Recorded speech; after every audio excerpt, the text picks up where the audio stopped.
Pemirsa, selain terjadi banyak pelanggaran, lokasi bekas galian C di kawasan Tukat Unde menjadi tempat pembuangan akhir TPA liar. Banyaknya sampah berserakan membuat kawasan ini menjadi kumuh yang perlu disikapi dengan tindakan tegas.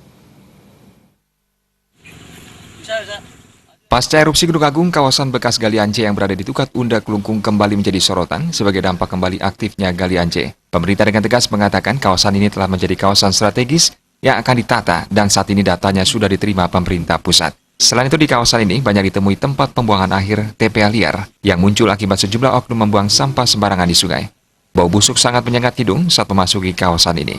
Selain itu tumpukan sampah tersebut menimbulkan gangguan kesehatan terhadap warga yang tinggal di sekitar kawasan tersebut. Menyikapi hal tersebut, Ketua Komisi 2 DPRD Kelungkung Komang Suantara berharap pemerintah dalam hal ini penjabat sementara Bupati Kelungkung maupun Satpol PP bertindak tegas. Salah satu langkah yang dapat dilakukan adalah pemasangan portal permanen sehingga segala aktivitas dapat dipantau.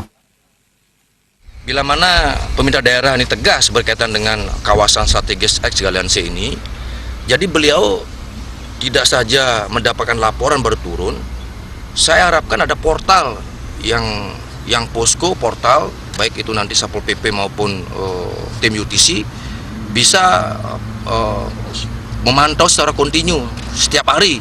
Jadi di sana kita lihat bahwa ada TPA siluman.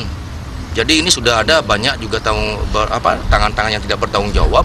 Dan kalau ini dibiarkan, ini akan juga merupakan yang mencederai Perbup 2 tahun 2011 yang sudah barang tentu ini tidak boleh disentuh oleh siapapun, apalagi penggalian yang tanpa izin. Jadi ada portal, ada Satpol PP yang menjaga, jadi kawasan ini bersih. Ketua Komisi 2 DPRD Kelungkung tersebut menyayangkan sikap pemerintah yang dinilai lamban menangani persoalan tersebut sehingga muncul kesan terjadinya pembiaran. Terima aja Bali TV.